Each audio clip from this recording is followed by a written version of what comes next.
Կապը տեսնում եմ, որ աշխատանքային այց է պայմանավորեցրած ընդհանցակարգային հարցեր լուծելու համար Թուրքիայի հետ Բաքվի հետ միաժամանակ, որովհետև այնտեղ համատեղությամբ են այդ հարցը լուծում առանց Թուրքիայի մասնակցության, ես ձեզ վստահեցնում եմ, հարցեր չեն քննարկվում, չեն լուծվում։ Թեպետ դա վերաբերում է հայ-ադրբեջանական սահմանին։ Ամեն դեպքում Թուրքիան ասել է, որ իմ օրակարգի պես մի բան է, երբ որ հայ-ադրբեջանական հարաբերությունները կարգավորվեն, հետևաբար այդտեղից նաև կկարգավորվեն հայ-թուրքական հարաբերությունները, որպես այդպեսին միշտ հղում է տալիս դրան։ Հետևաբար իրենց հետաքրքիր է եւ նրանք անմնացորդ չեն նաև հայ-ադրբեջանական սահմանազատման, սահմանագծման աշխատանքների համատեքստում իրենց ներգրավվածությանը, այսպես ասած, այնպես որ հայը համաձայնեցած է առասարակ աշխատանքային այցեր հետևում եմ իրադարձություններին, իհարկե դեռևս չի ինֆորմացվում, թե ինչ ձեռքբերումներ կա կամ առհասարակ ինչ գործառույթ։ Դե սահմանազատման մասին չեն խոսում կամ չի արվում որևէ քայլ։ Թեկուզ խոսում է։ Հետո ի պաշտոնը չէ։ Պետք է ինչ-որ բան սկսվեն անել։ Դե ինչ որտեղ տեսեք, այն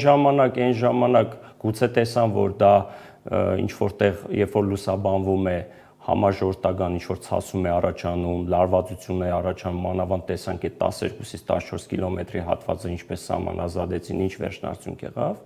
ու իրենք մտահոգված են, որ ավելորդ էմոցիոնալ ինչ-որ իրավիճակներ չստեղծելու համար դա այն գործընթացն է, որ կարելի է, այսպես ասած, ներքին պայմանավորվածություններով անել, հետո ժողովուրդը կիմանա, չիմանա, դա հարցի մյուս կողմն է, բայց գործնագանում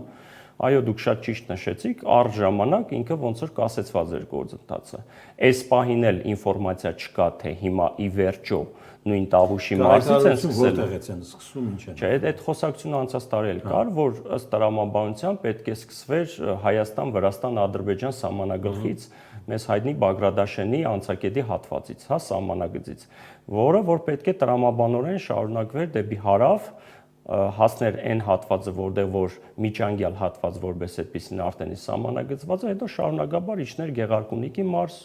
Վայոց ձոր, Սյունիք։ Թե ինչ ժամանակահատվածում դա կլինի, Աստված գիտի։